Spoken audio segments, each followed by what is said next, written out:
So hello friends, welcome to यू की for study. तो फ्रेंड्स, आप लोगों का रेलवे ग्रुप डी भर्ती का एग्ज़ाम जो है 3 अगस्त के सेकंड शिफ्ट का हो चुका है, जिसका जो है रियल एनालिसिस 100% एक्यूरेट क्वेश्चन के साथ इस वीडियो में हम लोग करने वाले हैं। तो वीडियो को लास्ट तक ज़रूर देखिएगा और चैनल को अगर सब्सक्राइब नहीं किए हैं तो सब्सक्राइब ज़रूर कर लीजिए। तो यहाँ पर चलिए क्वेश्चन को स्टार्ट करते हैं।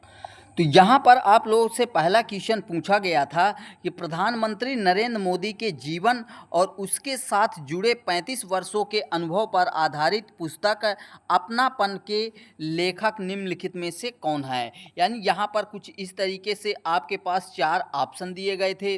तो अगर इसके डिटेल में बात करें तो देखिए, केंद्रीय मंत्री शिवराज सिंह चौहान जो कि पहले मध्य प्रदेश के मुख्यमंत्री रह चुके हैं, तो उनके द्वारा लिखित अपनापन पुस्तक नरेंद्र मोदी के साथ उनके 35 वर्षों से अधिक लंबे सांगठनिक कार्य, राजनीतिक यात्रा और सार्वजनिक जीवन और व्यक्तिगत अनुभवों का संकलन है, जिसका विमोचन पूर्व उपराष्ट्रपति एम वेंकैया नायडू और पूर्व प्रधानमंत्री एच डी देवगौड़ा की उपस्थिति में किया गया।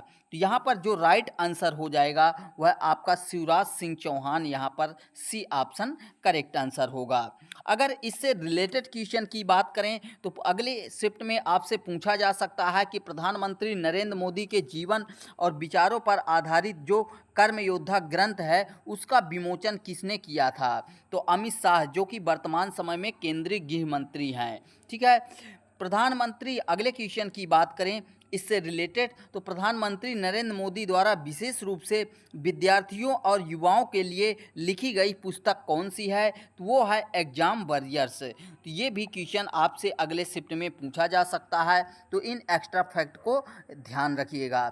अगले क्वेश्चन में आप लोगों से पूछा गया था कि अप्रैल 2026 में मैड्रिड में आयोजित प्रतिष्ठित लॉरियस वर्ल्ड स्पोर्ट्स अवार्ड में किसे सर्वश्रेष्ठ महिला खिलाड़ी यानी स्पोर्ट्समैन ऑफ द ईयर का पुरस्कार दिया गया। कुछ इस तरीके से आपके पास 4 ऑप्शन दिए गए थे। तो देखिए, बात करें स्पेनिश फुटबॉलर एताना बोनमती जो थे, उनको अप्रैल 2024 में मैड्रिड में आयोजित समारोह में सर्वश्रेष्ठ महिला खिलाड़ी यानी sports women of the year चुना गया था और यह पुरस्कार जीतने वाली पहली फुटबॉलर बनी थी। ठीक है। अगर एक्स्ट्रा फैक्ट में बात करें तो यहाँ पर आपका राइट आंसर जो हो जाएगा वो क्या हो जाएगा, Aitana Bonmati, B option correct हो जाएगा। यहाँ पर अगले शिफ्ट के लिए याद रखने वाले प्रश्न ये हैं कि लॉरियस स्पोर्ट्स अवार्ड में स्पोर्ट्समैन ऑफ द ईयर का पुरस्कार सबसे ज़्यादा बार किस खिलाड़ी ने जीता है। तो इसके लिए 2 ऑप्शन आपके रहेंगे, रोजर फेडरर और नोवाक जोकोविच। ठीक है। अगला इसी से पूछा जा सकता है कि लॉरियस स्पोर्ट्स अवार्ड की शुरुआत किस वर्ष में की गई थी। तो वर्ष 2000 में शुरुआत की गई थी।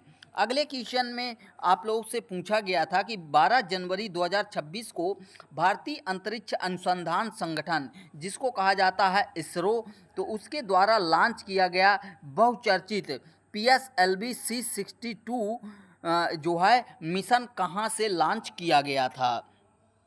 तो यहाँ पर अगर इसके डिटेल में बात करें तो इसरो का PSLV C62 जो है EOS-N1 मिशन आंध्र प्रदेश के श्रीहरिकोटा स्थित सतीश धवन अंतरिक्ष केंद्र सार SDSC सार के प्रथम लॉन्च पैड PLP से सफलतापूर्वक लॉन्च किया गया था।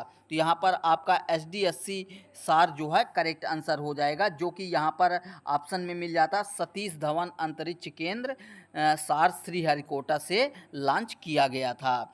अगर एक्स्ट्रा फैक्ट इसी से रिलेटेड बात करें तो PSLV C62 मिशन का प्राथमिक पेलोड यानी EOS-N1 किस संगठन के लिए विकसित की गई एक रणनीतिक उपग्रह थी। तो यह DRDO द्वारा विकसित की गई थी। इसरो का वाणिज्यिक संगठन कौन सा है जिसमें PSLV C62 मिशन का संचालन किया गया। तो न्यू स्पेस इंडिया लिमिटेड यानी NSIL ने किया था। अगले क्वेश्चन की बात करें तो आपसे पूछा गया था कि हाल ही में जनवरी 2026 में किस IIT द्वारा 3.1 पेटा प्लस की क्षमता वाला परम शक्ति सुपर कंप्यूटर लॉन्च किया गया। तो देखिए, राष्ट्रीय सुपर कंप्यूटिंग मिशन यानी NSM के तहत विकसित परम शक्ति सुपर कंप्यूटिंग सुविधा IIT खड़गपुर स्थापित और समर्पित की गई। तो यहाँ पर खड़गपुर, यहाँ पर IIT खड़गपुर सी ऑप्शन में मिल जाता है, तो यही आपका राइट आंसर हो जाएगा। अगर इसी से रिलेटेड एक्स्ट्रा फैक्ट की बात करें तो भारत में पहला सुपर कंप्यूटर किस नाम से और किस संस्थान द्वारा विकसित किया गया था? तो परम 8000 जो है ये विकसित किया गया था। भारत का सबसे तेज सुपर कंप्यूटर कौन सा है? तो जो है ऐरावत यहाँ पर आपका राइट आंसर हो जाएगा। तो ये क्वेश्चन आपके अगले शिफ्ट में पूछे जा सकते हैं। अगला क्वेश्चन पूछा गया था कि बाबा साहेब भीमराव अंबेडकर की 135वीं जयंती कब मनाई गई?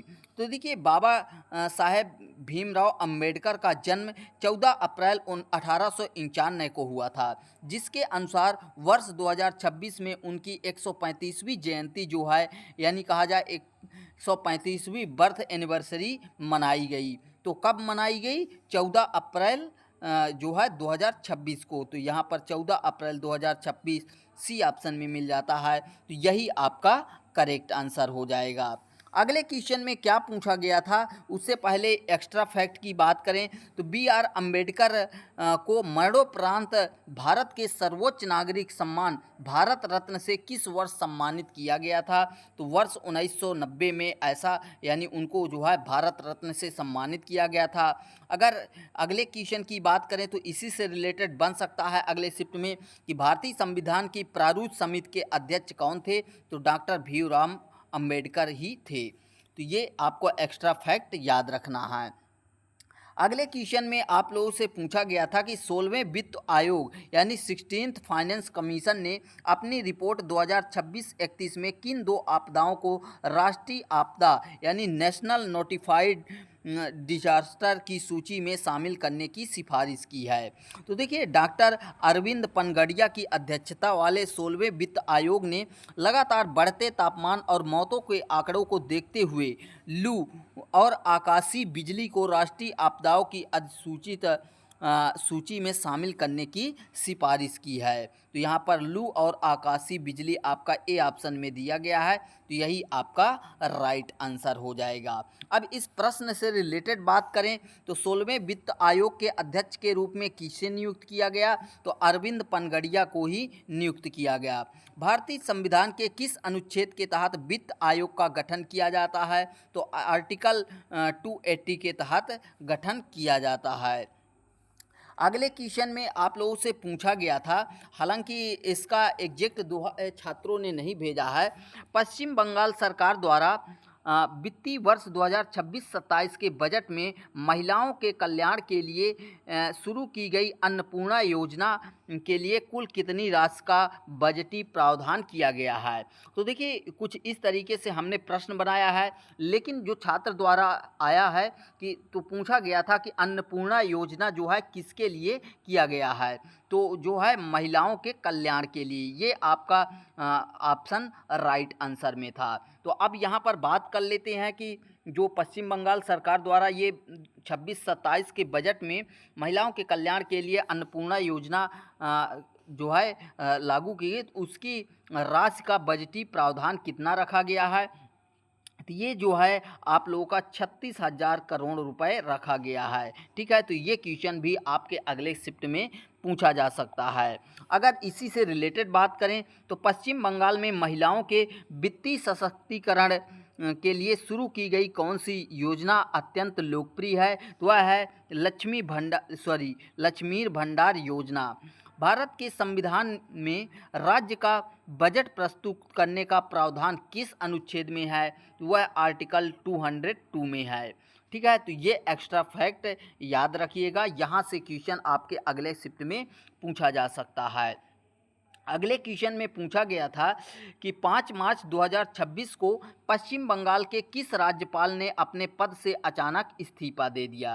तो देखिए, पश्चिम बंगाल के राज्यपाल जो थे वह डॉक्टर सीबी आनंद बोस थे और उन्होंने 5 मार्च 2026 को अपने पद से अचानक इस्तीफा दिया और जिसके बाद आरएन रवि को राज्य का नया राज्यपाल नियुक्त किया गया। उनके बाद जो है आरएन रवि राय को। तो यहाँ से भी क्वेश्चन पूछा जा सकता है कि जो है डॉक्टर सीबी आनंद बोस के इस्तीफा के बाद जो है पश्चिम बंगाल का नया राज्यपाल किसे चुना गया। तो ये आपका राइट आंसर हो जाएगा। ठीक है, तो यहाँ पर डॉक्टर सीबी आनंद बोस बी ऑप्शन करेक्ट होगा। अगर एक्स्ट्रा फैक्ट की बात करें तो आपसे पूछा जा सकता है कि भारतीय संविधान के किस अनुच्छेद के तहत राष्ट्रपति द्वारा राज्य के राज्यपाल की नियुक्ति की जाती है। तो वह आर्टिकल 155 के अंतर नियुक्ति की जाती है। यहाँ पर अगले प्रश्न की बात करें तो राज्यपाल पद पर नियुक्त होने के लिए न्यूनतम आयु सीमा कितनी निर्धारित है। तो यह 35 वर्ष है। ये क्वेश्चन भी आपके अगले शिफ्ट में पूछा जा सकता है इससे रिलेटेड। अगले प्रश्न में आपसे पूछा गया था कि हाल ही में अप्रैल और जुलाई 2026 में भारत के पूर्वोत्तर राज्य मणिपुर के किस शहर जिले में मुख्य भूकंपीय झटके जो है दर्ज किए गए, जिसका केंद्र यानी इपिक सेंटर वहीं स्थित था। तो देखिए, आप लोगों को बता दें कि मणिपुर के कामजोंग जिले में हाल ही में मध्यम से तीव्र क्षमता का भूकंपीय झटके महसूस किए गए थे, जहां भूकंप का मुख्य केंद्र यानी इपिक सेंटर स्थापित किया गया था। तो कामजोंग ये जो है सी ऑप्शन आपका राइट आंसर हो जाएगा। अब इससे रिलेटेड प्रश्न की बात करें तो पूछा जा सकता है आप लोगों से कि भूकंप की तीव्रता मापने के लिए किस पैमाने का उपयोग किया जाता है। तो रिएक्टर स्केल का जो है यूज किया जाता है। भूकंपी तरंगों को रिकॉर्ड करने वाले यंत्र को क्या कहते हैं। तो उसे कहा जाता है, जो रिकॉर्ड करता है उसे सिस्मोग्राफ। ये जो है आप याद रखिएगा। अगला क्वेश्चन आप लोगों से पूछा गया था यहाँ पर कि वर्ष 2026 में आतंकवाद विरोधी अभियानों, प्रवासन और सुरक्षा पर केंद्रित 6वीं भारत यूके गृह मामलों वाली वार्ता जो है कहाँ आयोजित की गई। ऑप्शन कुछ इस तरीके से आपके पास दिए गए थे। तो देखिए, अगर डिटेल में इसके बात करें तो यहाँ पर आपको मिल जाता है कि 6वीं भारत यूके गृह मामलों की वार्ता जो है लंदन यूके में आयोजित की गई थी और इस बैठक में आतंकवाद विरोध, साइबर सुरक्षा और प्रवासन जैसे अहम मुद्दों पर गहन चर्चा हुई। तो यहाँ पर आपका यूके राइट आंसर हो जाएगा। वहीं पर एक्स्ट्रा फैक्ट की बात करें कि इससे रिलेटेड कौन से क्वेश्चन पूछे जा सकते हैं। तो भारत और यूनाइटेड किंगडम के बीच द्विपक्षीय रक्षा संबंधों को मजबूत करने के लिए कौन सा संयुक्त सैन्य अभ्यास आयोजित किया गया। तो अजय वॉरियर जो है आयोजित किया गया। और अभी पहले शिफ्ट में ही इससे रिलेटेड पूछा गया था कि कहाँ पर आयोजित किया गया। वो जो है आपका कोलकाता में आयोजित किया गया। अगले क्वेश्चन में पूछा जा सकता है कि यूनाइटेड किंगडम के वर्तमान प्रधानमंत्री कौन है। तो कीर स्टारमर हैं। ये भी आपको याद रखना है।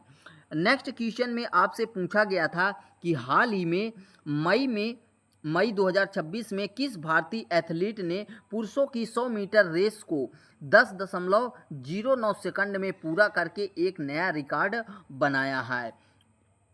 तो देखिए, भारतीय धावक जो अनिमेश कुजूर हैं, उन्होंने नीदरलैंड और यूरोप में आयोजित स्पर्धा के दौरान 100 मीटर रेस को 10.09 सेकंड में पूरा करके भारत का सबसे तेज राष्ट्रीय रिकॉर्ड अपने नाम किया है। तो यहाँ पर आपका क्या राइट आंसर हो जाएगा। अनिमेश कुजूर, सी ऑप्शन आपका करेक्ट आंसर हो जाएगा। वहीं पर एक्स्ट्रा फैक्ट की बात करें तो आपसे पूछा जा सकता है कि भारत का फ्लाइंग सिख के नाम से किस प्रसिद्ध एथलीट को जाना जाता है। तो वह मिल्खा सिंह को जाना जाता है। एथलेटिक्स फेडरेशन ऑफ इंडिया यानी AFI का मुख्यालय कहाँ स्थित है। तो ये भी आपका नई दिल्ली में स्थित है। ये एक्स्ट्रा फैक्ट में अगले शिफ्ट में आपसे क्वेश्चन पूछे जा सकते हैं। अगले क्वेश्चन में क्या बोला गया है कि पंजाब सरकार और पंजाब पुलिस द्वारा हाल ही में वर्ष 2026 में शुरू किए गए राज्यव्यापी ऑपरेशन प्रहार का मुख्य उद्देश्य क्या है। तो देखिए ऑपरेशन प्रहार जो है पंजाब पुलिस और उस राज्य के सक्रिय गैंगस्टर नेटवर्क, नशीली दवाओं के तस्करों और संगठित अपराध के नेटवर्क को पूरी तरह से खत्म करने के उद्देश्य से चलाया गया और यह एक विशेष राज्यव्यापी अभियान है। तो यहाँ पर गैंगस्टर नेटवर्क और संगठित अपराध को खत्म करना इसका उद्देश्य था। बी ऑप्शन आपका करेक्ट आंसर होगा।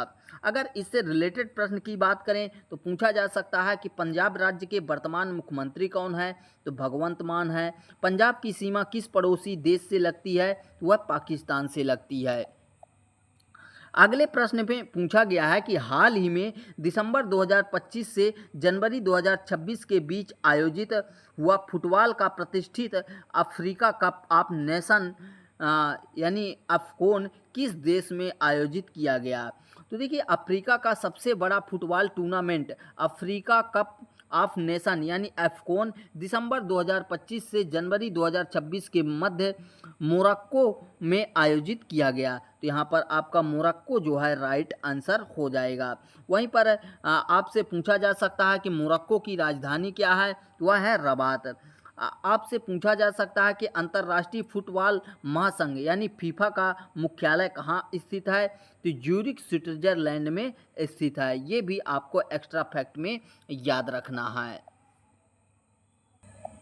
अगले क्वेश्चन में पूछा गया था कि आदिवासी एथलीटों के लिए समर्पित भारत के पहले राष्ट्रीय बहुखेल आयोजन खेलो इंडिया ट्राइबल गेम्स 2026 की मेजबानी किस राज्य ने की।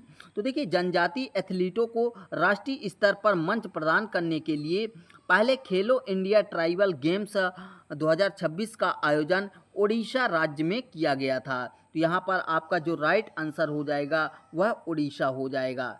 ए ऑप्शन करेक्ट आंसर हो जाएगा। एक्स्ट्रा फैक्ट में बात करें तो पूछा जा सकता है कि भारत में राष्ट्रीय जनजाति दिवस यानी जनजाति गौरव दिवस प्रतिवर्ष किसकी जयंती पर 15 नवंबर को मनाया जाता है, तो भगवान बिरसा मुंडा पर मनाया जाता है। अब यहाँ से पूछा जा सकता है कि किस तिथि को मनाया जाता है, तो वह 15 नवंबर को हर साल मनाया जाता है।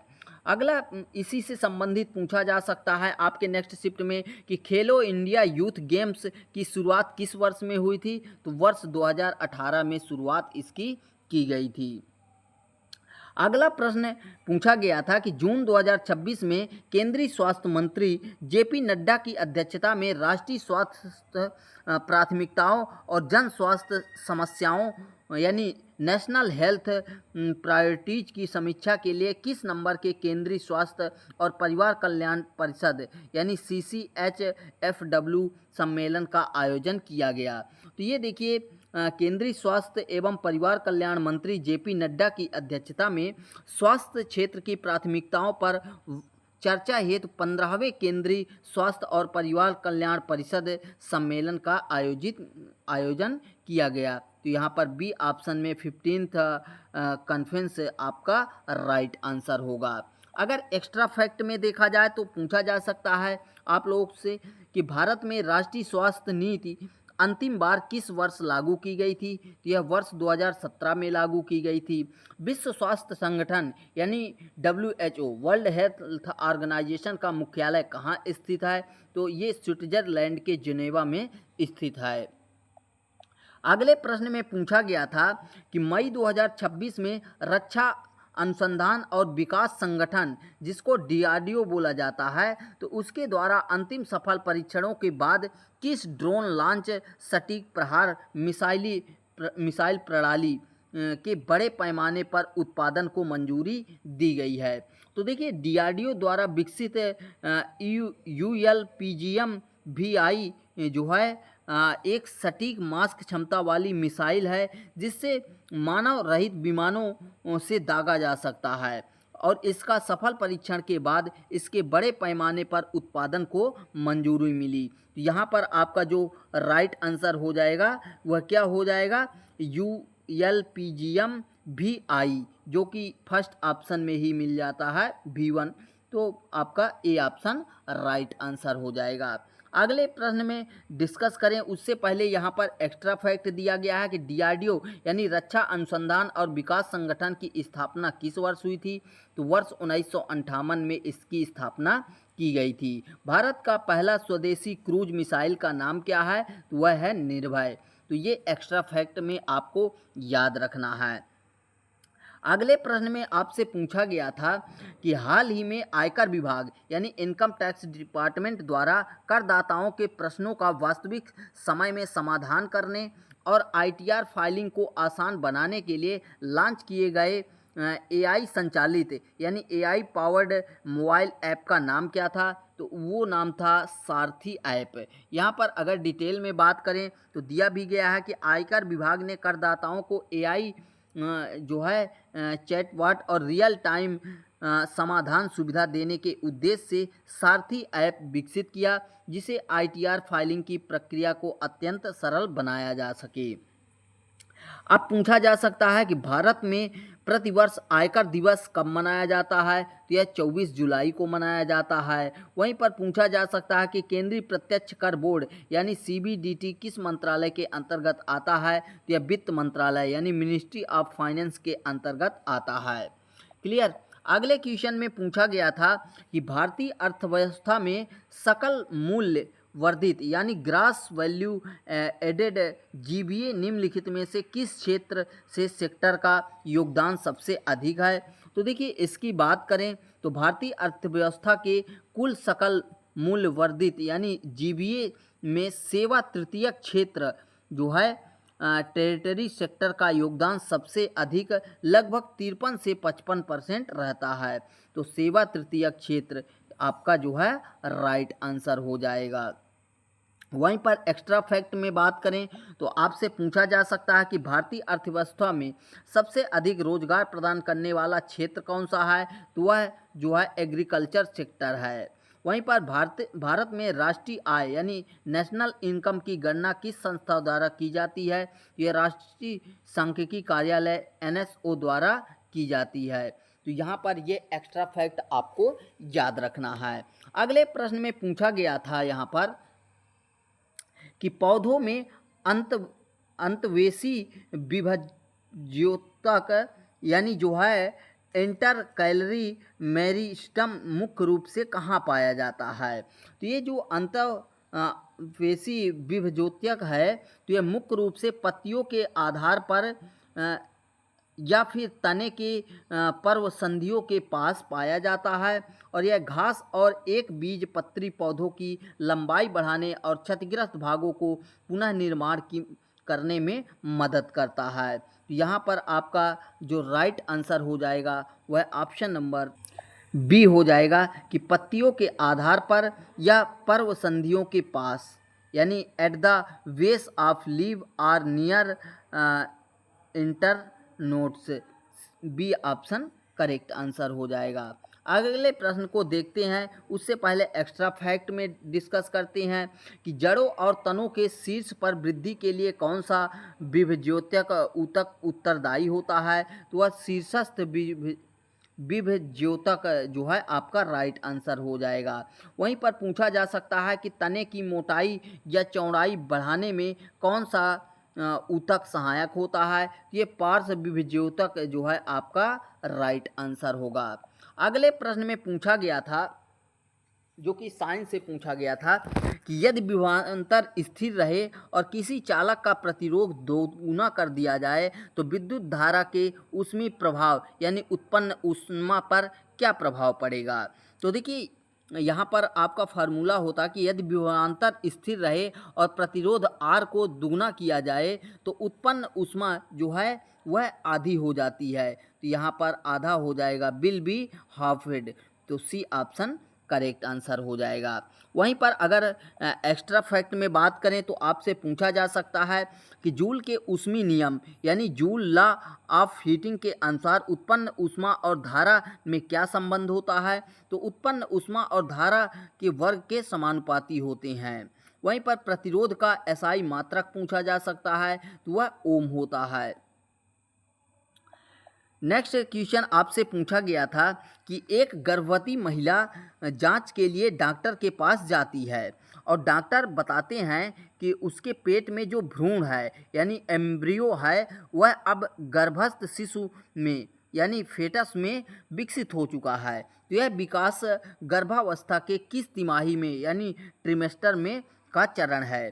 तो अगर बात करें इसके डिटेल की तो मानव विकास में निषेचन के बाद 8वें सप्ताह जो कि लगभग 2 महीने के अंत तक भ्रूण के एम्ब्रियो के सभी मुख्य अंग बनने लगते हैं और यह गर्भस्थ शिशु यानी फेटस का रूप ले लेता है और यह चरण पहली तिमाही के अंतर्गत आता है यानी जहाँ पर फर्स्ट ट्राइमेस्टर आपका राइट आंसर हो जाएगा। वहीं पर एक्स्ट्रा फैक्ट की बात करें तो यहाँ पर आपसे पूछा जा सकता है कि जो निषेचित अंडाणु होते हैं यानी फर्टिलाइज्ड एग को क्या कहा जाता है, तो उसे जाइगोट कहा जाता है यानी युग्मनज कहा जाता है। अगला आपसे पूछा जा सकता है कि मानव में सामान्य गर्भावस्था की अवधि कितने सप्ताह की होती है, तो यह 38 से 40 सप्ताह की होती है। किसी महिला में 38 तक जाता है, किसी महिला में 40 सप्ताह तक भी हो जाता है। अगला प्रश्न आपसे पूछा गया था कि पृथ्वी पर जल के निरंतर संचरण को दर्शाने वाले जल चक्र यानी वाटर साइकिल की निम्नलिखित मुख्य अवस्थाओं को उनके सही क्रमिक रूप में व्यवस्थित करना है, जिसमें आपको दिया गया था संघनन, संग्रहण, वाष्पीकरण, इवेपोरेशन और वर्षण यानी प्रेसिपिटेशन। तो यहाँ पर आपका जो सही क्रम हो जाएगा वह क्या हो जाएगा, जिसमें पहला आपका यहाँ पर क्या रहेगा, संघनन रहेगा। दूसरे की बात करें तो अंतःसंदयन यानी संग्रहण हो जाएगा। तीसरे की बात करें तो वाष्पीकरण और चौथे की बात करें तो आपका जो है वर्षण हो जाएगा। वहीं पर एक्स्ट्रा फैक्ट में बात करें तो देखिए पूछा जा सकता है कि पौधों की पत्तियों द्वारा जल वाष्प के रूप में बाहर निकलने की प्रक्रिया को क्या कहा जाता है, तो उसे ट्रांसस्पायरेशन कहा जाता है यानी वाष्पोत्सर्जन। क्लियर। अगला क्वेश्चन आपसे पूछा जा सकता है कि जल वाष्प के ठंडे होकर द्रव की बूंदों में बदलने की प्रक्रिया क्या कहलाती है, तो वो जो है कंडेंसेशन जो है संघनन कहलाता है। अगले प्रश्न में आपसे पूछा गया था कि जो छुई मुई है टच मी नॉट के पौधे को छूने पर उसकी पत्तियां तेजी से सिकुड़ जाती हैं और इस बाह्य उद्दीपन के बावजूद पौधे में निम्नलिखित में से कौन सा ऊतक यानी टिश्यू पूर्णतः अनुपस्थित होता है। तो देखिए पौधों में जंतुओं की तरह कोई तंत्रिका ऊतक या तंत्रिका तंत्र नहीं होता है। छुई मुई में गति कोशिकाओं के अंदर जो है पानी के दबाव यानी टारगन प्रेशर में परिवर्तित के कारण होता है। ठीक है, तो यहाँ पर आपका जो राइट आंसर हो जाएगा वह ऑप्शन नंबर डी हो जाएगा, तंत्रिका ऊतक यानी नर्वस टिश्यू जो है आपका राइट आंसर हो जाएगा। एक्स्ट्रा फैक्ट में बात करें तो आपसे पूछा जा सकता है कि जो छुई मुई है टच मी नॉट पौधे का वैज्ञानिक नाम क्या है, तो इसे मिमोसा पुडिका कहा जाता है, ये आपको याद रखना है। अगला प्रश्न आपसे पूछा जा सकता है कि स्पर्श या छुअन के प्रति पौधों की प्रतिक्रियात्मक गति को क्या कहा जाता है, तो इसे थिग्मोनेस्टी जो है या फिर स्पर्शा नकुंचन कहा जाता है। तो यहाँ पर ये ऑप्शन हो जाएगा। अगला क्वेश्चन में बात करें तो बोला गया है कि पर्याप्त वायु यानी ऑक्सीजन की उपस्थिति में एथनॉल को गर्म करने या जलाने पर मुख्य रूप से क्या प्राप्त होता है। तो देखिए एथनॉल को जब जलाते हैं तो यहाँ पर डिटेल में अगर बात करें तो दिया गया है कि एथनॉल का जो दहन होता है यानी कंबंशन होता है तो उस पर यह पूर्ण रूप से जलकर कार्बन डाइऑक्साइड जल ऊष्मा और प्रकाश में उत्पन्न करता है।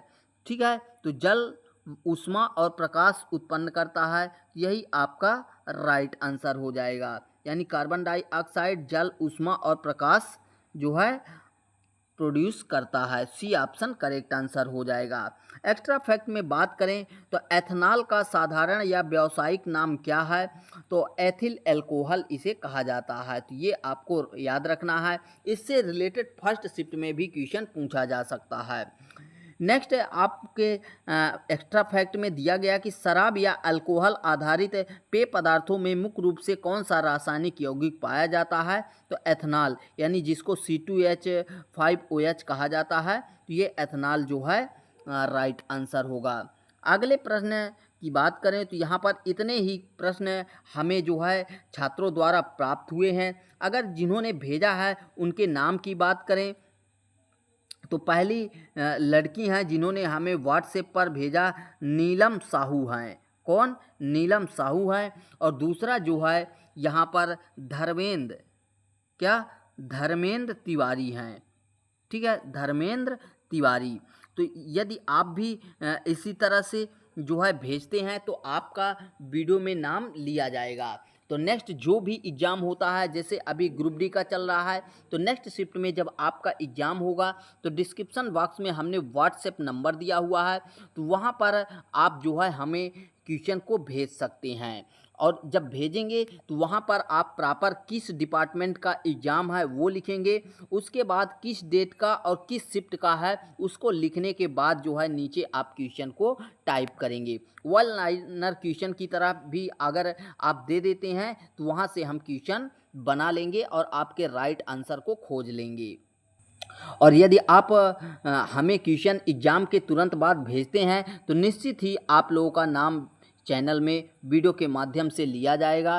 तो वीडियो से सही इन्फॉर्मेशन मिली है तो वीडियो को एक लाइक ज़रूर करिए, और चैनल को अभी तक सब्सक्राइब नहीं किए हैं तो सब्सक्राइब ज़रूर कर लीजिए, क्योंकि कोई भी आपका एग्ज़ाम होता है तो उसका रियल एनालिसिस लेके सबसे हम पहले आते हैं, जिसमें थोड़ा सा टाइमिंग में इशू रहता है, थोड़ा सा देरी से आता है 2-4 घंटे, लेकिन जो क्वेश्चन लेके आते हैं तो रियल लेके आते हैं। वहाँ पर क्वेश्चन को थोड़ा सा बनाना पड़ता है, उसमें टाइम लगता है और उसके रियल जो है आंसर दे पाते हैं। तो आई होप आपको वीडियो के माध्यम से काफ़ी कुछ इन्फॉर्मेशन मिली होगी।